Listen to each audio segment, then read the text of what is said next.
A morte do cão Orelha gerou uma onda de reações nas ruas e nas redes, com parte da população tratando o episódio como se fosse justiça feita.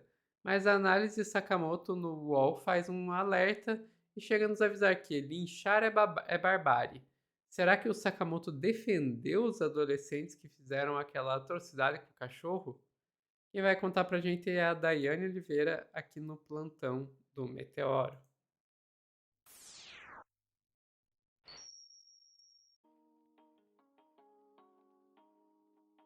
Dai, vamos lá. O Sakamoto defendeu os rapazes? Será? Sei não, hein? Sofia, a gente vai ler a opinião do Sakamoto, tá? É uma opinião, assim, controversa, opinião controversa. Eu vou Eita. confessar que esse corte tem um vídeo da Andréa Sadi no final, porque eu gostei muito da opinião da Andréa Sadi. Entre a opinião do Sakamoto e a opinião da Andréa Sadi, eu estou dando preferência à Andréa Sadi. Eu gostaria de dizer isso é muito sério, porque eu estou dando estou levando, né, a opinião da Andréa Sadi, que para mim foi perfeita em relação a isso que a gente está vivendo. Mas o Sakamoto, de forma geral, ele não errou, tá, Sofia? Vou te pedir para trazer na tela a matéria da opinião do Sakamoto. É importante que a gente leia com atenção, porque o Sakamoto ele pontua sobre a importância da não barbárie generalizada. Ele já começa a opinião com punir quem matou a orelha é civilização, mas linchar é endossar a barbárie, concordo plenamente. E aí ele começa, né? Portanto, tem aqui um alerta de spoiler.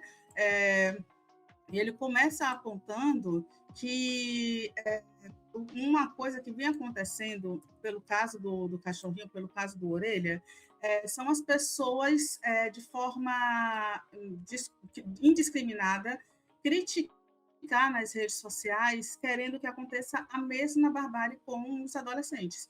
E aí ele fala, a tortura de Orelha, um doguinho que era mascote da comunidade da Praia Brava, em Florianópolis, é um daqueles casos que colocam à prova a nossa humanidade por duas razões. E aí ele começa dizendo que, primeiro, pela fé, a fé no ser humano, não só pelo fato de um bichinho ter sido espancado e deixado para morrer para os adolescentes, mas também pela ameaça com arma e testemunhas feitas por dois familiares dos envolvidos e um advogado, que aqui foi o que aconteceu posteriormente ao caso, depois que foi descoberto que as pessoas, né, os adolescentes foram identificados, os responsáveis por esse adolescente, um pai e um advogado, eles tentaram ali coagir as testemunhas para que elas não dessem o depoimento, que é um absurdo, porque além do crime que já era um crime bárbaro, que foi a tortura de um animal e a morte do animal, o assassinato de um animal, ainda teve a postura da família depois. E vale lembrar, Sofia, que os adolescentes ainda tinham férias marcadas, iam para a Disney, né, iam viajar, e eles foram viajar. A família sabe que acontece uma atrocidade dessa. Suponho que a família tivesse conhecimento antes da viagem, estou supondo, acredito que sim, já que depois foram, de acordo com as investigações, coagir aí as vítimas, né, as testemunhas que passaram também a ser vítimas. E essa família mantém essa viagem. Então, até então, realmente, o Sakamoto está correto que existiu essa tentativa de coagir e distorcer aí para proteger os criminosos. E aí o Sakamoto também traz que a segunda questão é pela quantidade de pessoas defendendo o código do Hammurabi, que é o olho por olho, dente por dente, nas redes sociais. E aí ele fala que circulam nomes e fotos dos investigados com pedido que sejam sequestrados, torturados e deixados para morrer. Aqui é que entra um ponto, né? O Sakamoto ele vem numa ideia de não defender o código de Hammurabi.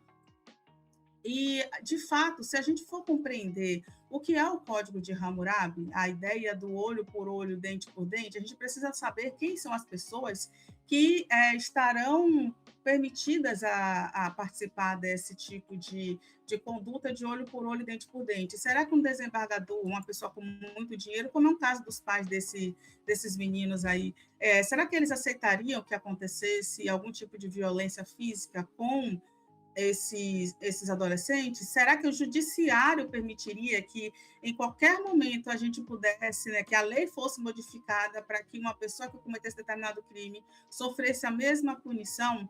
E isso, logicamente, Sofia, é muito óbvio precisar falar sobre isso. Isso vai de contra todos os direitos humanos, isso vai de contra os direitos civis, isso vai de contra o Brasil, né, a Constituição brasileira. O que foi decidido no Código de 89, na nossa Constituição, o Código de Hammurabi vai de contra. A gente não pode, a gente tem uma justiça, um sistema judiciário que deveria defender. Então, o Sakamoto, ele fala, né, que crimes bárbaros, e aqui entre aspas, o que ele fala? Crimes bárbaros, tanto aqueles executados como humanos quanto os dos animais, chocam e precisam chocar. A indignação é fundamental para que a sociedade exija que a lei seja aplicada, a fim de punir os envolvidos e quem tentou acobertá-los, mas também para servir de exemplo na esperança de que algo semelhante não volte a acontecer. Mas a devida indignação não pode confundir justiça com justiçamento. Justiçamento é o típico de uma sociedade miliciana, na qual, devido ao processo legal, que inclui a investigação, indiciamento, denúncia, processos, condenação e execução de pena, é deixado de lado em nome da possibilidade de cada um resolver de forma como melhor entender os seus problemas. E a lei é mais forte, é a lei do mais forte, perdão. Sendo que essa lei do mais forte seria aplicada basicamente para aqueles que não conseguiriam, né, se defender da forma que acha apropriado.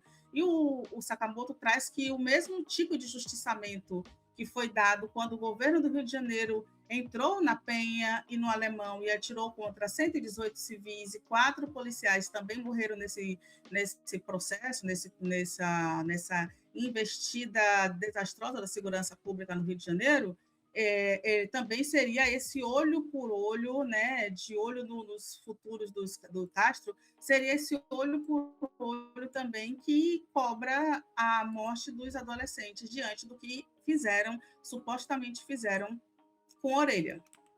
Supostamente, né? A gente ainda precisa que o judiciário termine a sua parte. E, Sofia, o Sakamoto está Hum. certo. O Sakamoto está certo. Não, de fato, a gente tem um pensamento muito dicotômico, né, na nossa sociedade,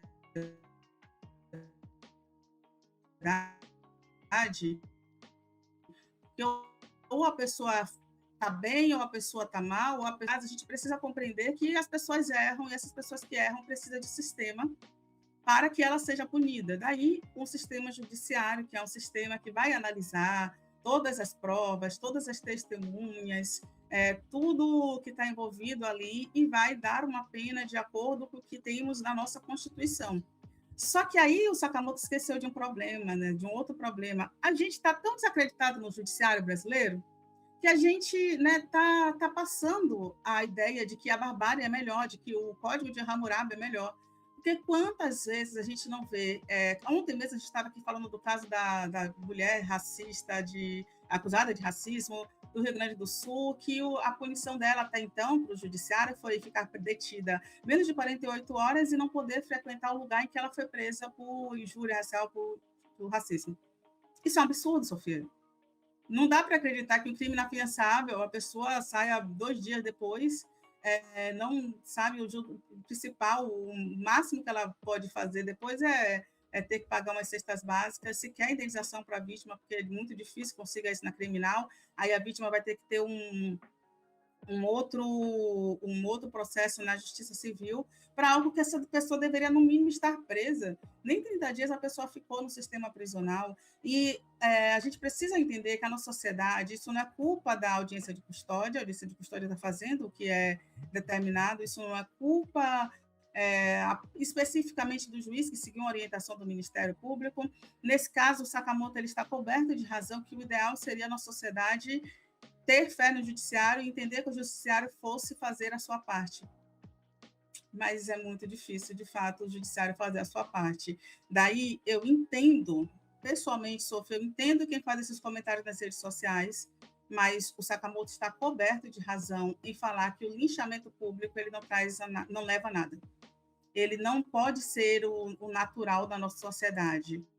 porque esse linchamento público também ele promove um ódio, e esse ódio ele pode escorrer e causar a barbárie. Então, a gente precisa, ele até fecha o texto falando que é importante defender o Estado de Direito e não passar pano para criminoso, eu concordo plenamente, só que muitas vezes esse Estado de Direito é um Estado de Direito que não não faz cumprir o que a Constituição determina, e isso causa também essa revolta e indignação. Inclusive, Sofia, não é uma crítica ao Sakamoto, mais uma vez, ele está coberto de razão no pensamento dele. A nossa sociedade deveria ser uma sociedade muito mais justa, com um judiciário funcionando a pleno vapor. Nós temos leis maravilhosas, o Brasil não tem pouca lei. Eu adoro quando alguém fala assim, ai, mas o Brasil tem pouca lei, poucas leis. Não temos poucas leis, pelo contrário, nós temos uma forma, né, de aplicação que pode ser questionada, sobretudo de um judiciário, que é um judiciário branco, elitista, um judiciário em que a burguesia vai sempre se manter nele e sempre utilizar de forma a se proteger com ele. E aí só tem uma outra coisa, tá, Sofia? Eu vou te pedir para trazer uma análise do UOL, só para a gente entender o que pode ter de implicação no caso dos adolescentes. E aí o UOL vai chamar um especialista para falar sobre o ECA, e ouçam com atenção o que o UOL fala sobre o ECA, o que esse especialista fala sobre o ECA. Nesse caso, o UOL dificilmente acerta em alguns casos, né? Nesse caso, ele errou feio, mas olha o que o especialista fala sobre o Tanto ECA. da Por criança e favor, Sofia. adolescente tem como regra geral a impossibilidade de internação de um adolescente em caso de algumas situações. Então, pode internar em que situação? Pode internar em situação de violência contra a pessoa ou ameaça contra a pessoa. É a primeira regra. A segunda regra que diz respeito a isso é uma reiteração constante de atos delitivos graves. Então é importante salientar que não havia situação flagrancial e não havia uma situação flagrancial de ato infracional que envolva integridade física ou psíquica, no caso da ameaça contra a pessoa. Então o Estatuto de Criança e Adolescente ele é muito claro com relação a essa situação. A internação ou a apreensão tem que envolver um ato infracional de violência ou grave ameaça contra a pessoa. É o primeiro tópico. Um outro tópico com relação a essa questão é a seguinte: as medidas socioeducativas para um adolescente infrator são 6. Advertência, repressão, multa, prestação de serviço à comunidade, semiliberdade e internação. Então, essas medidas elas vão ser aplicadas pelo Poder Judiciário. A nossa missão enquanto Polícia Civil é concluir a investigação o mais rápido possível, a gente quer concluir essa semana, encaminhar para o Poder Judiciário, e aí o Ministério Público vai oferecer uma representação visando aí a aplicação das sanções, que, como eu disse, pode ser uma dessas, e é importante se discutir um pouco a questão da maioridade penal. Eu acho que um indivíduo com 16 anos de idade, ele tem consciência do que ele faz, ele já pode votar e, na minha visão, ele poderia até dirigir, e tem que ter responsabilidade criminal, não só uma responsabilidade socioeducativa, porque a internação, se o cidadão adolescente matar 10 pessoas, a internação dele vai ser no máximo de 3 anos, avaliada a cada 6 meses. Então, esse é um reflexo importante. As sanções estão descritas ali como medida socioeducativa no Estatuto da Pronto, Criança e do Adolescente.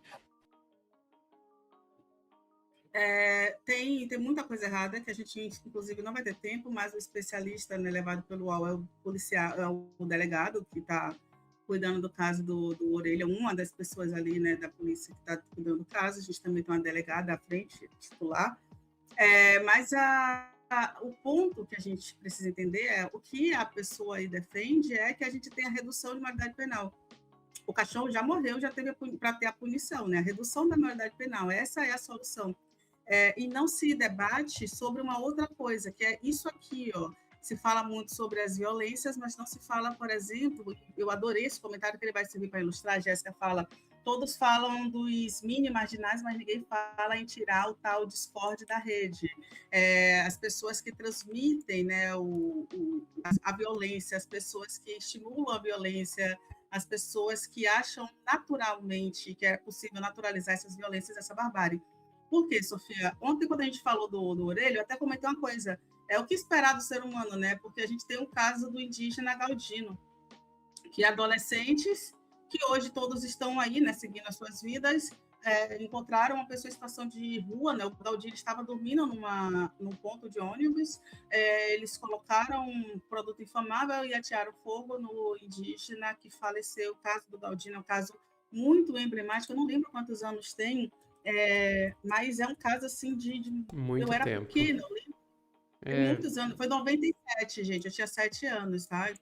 97 foi o assassinato do indígena Galdino por esses homens aí, essas pessoas, mais de 25 anos, e a gente ainda lembra disso. E todos os dias, Sophie, tem casos de animais. Na minha rua teve tempo desses, um animal que foi esfaqueado no pescoço, um animal que chutaram e o animal teve alguma questão, casos de animais que são queimados, torturados. Isso não é exclusividade. Neste caso aí, chocou, porque teve uma galera que foi atrás, mas isso não é exclusividade desse grupo. Muita gente faz isso. E a gente precisa compreender. A gente já falou do caso da criança que entrou num abrigo e também, né, causou a execução de animais. Isso é muito assustador, como as pessoas naturalizaram a violência, seja com animais ou com pessoas, porque a gente também tem casos de pessoas em situação de rua, pessoas trans, travestis, mulheres que são violentadas e mortas diariamente, sem que haja um mínimo de humanidade. E por isso a Andréa Sadi, eu gosto muito do pensamento da Andréa Sadi. Só para a gente finalizar, Sofia, eu sei que esse corte está longo, eu já estou aqui, meu Deus do céu, porque assim, uma orelha é um corte que eu sabia que que ia me pegar muito, porque é um animal que foi executado banalmente pela vaidade, para riso de uma elite que é violenta muitas vezes. Ou ela é violenta em extorquir, em retirar, em reduzir direitos, em frases, em manter pessoas em situação de escassez, ou ela é violenta de forma literal. E é muito, muito delicado isso. Vou te pedir para trazer o Cassai de fala, por favor, Sofia. Tudo nesse caso é um escândalo, né? É um crime atrás de outro crime, é um absurdo atrás de outro absurdo. Então você vê primeiro essa tortura, essa barbárie com esse cãozinho por adolescentes e os pais protegendo os adolescentes. Cometendo crime. Cometendo crime atrás de crime. Coação. E quem protege a sociedade desses pais e desses adolescentes? Eu acho que é essa a cobrança que a gente tem que fazer agora. Porque isso aqui é um absurdo, a gente estava conversando aqui que não só não teve nenhuma punição até agora, como alguns deles foram viajar porque tinha uma viagem pré-programada para fora do país. Então, assim, qual que é a resposta? A gente falava aqui ontem com a Flávia, Otávio, Thomas, Daniel. Esses adolescentes aprenderam isso em algum lugar, né? Assim, esses pais são responsáveis. Nesse caso, inconsequente e criminosos, né? Pelo que a gente está vendo com base nessas investigações. Qual é a mensagem que eles passam? Tudo nesse caso é um escândalo, né? Ficamos com a pergunta da Sadi. Quem protege a gente desses adolescentes e desses pais? É isso, Sofia. Dai, a única coisa que está me preocupando nesse caso todo é como isso pode virar uma justificativa para diminuir a maioridade penal, que na minha humilde opinião seria um enorme erro. Um enorme erro. Porque, ok, eles mataram o cãozinho, horrível, devem ser responsabilizados por isso, e os pais devem ser responsabilizados por isso. Agora, você vai colocar eles na cadeia e daí? O que vai acontecer? Alguém acha que vai melhorar alguma coisa na nossa sociedade você colocar mais crianças e adolescentes nas cadeias? Não vai. Gente, só vai servir para aumentar ainda mais a captação de adolescentes pelo crime organizado. Sabe, eu entendo que emocionalmente a gente tem essa resposta. Não precisa chegar pra mim e falar: Sofia, se fosse com você... Querido, se esbarrarem comigo na rua, eu já quero que caia um raio na cabeça da pessoa. Me fechou no cruzamento, se eu tivesse com uma arma na mão, eu matava. Não precisa vir com esse tipo de papo pra mim. É só que eu não deixo meu descontrole emocional guiar as minhas decisões políticas. Porque se a gente for por esse caminho, acredite, a coisa ficaria bem feia. E você pegar e diminuir a maioridade penal não vai diminuir o número de crimes no Brasil, eu ouso dizer que vai aumentar. Ouso dizer que vai aumentar, porque você vai ter mais jovens sendo captados por crime organizado. Não, então, assim, a gente tem... Ah, mas Sofia, você tá dizendo isso porque são filhos de gente rica e não filhos de gente pobre. Mas, gente, vocês realmente acham que se diminuir a maioridade penal vai ser playboyzinho que vai ser preso? Vai ser a mesma coisa com o adulto. O adulto não vai preso, o adulto rico. Quem vai preso é o adulto pobre. Se diminui a maioridade penal, o filho do rico não vai preso. O filho do pobre que vai. Então não vai mudar nada nesse sentido. Enquanto a gente não tiver um sistema penitenciário que realmente consiga cumprir uma função socioeducativa, se é que existe um sistema penitenciário capaz de cumprir uma função socioeducativa, não é essa a resposta. E é incrível como basta um cachorrinho morto para fazer a esquerda começar a se comportar igualzinho à direita quando o assunto é esse, né? Enfim, ficamos por aqui, Dai?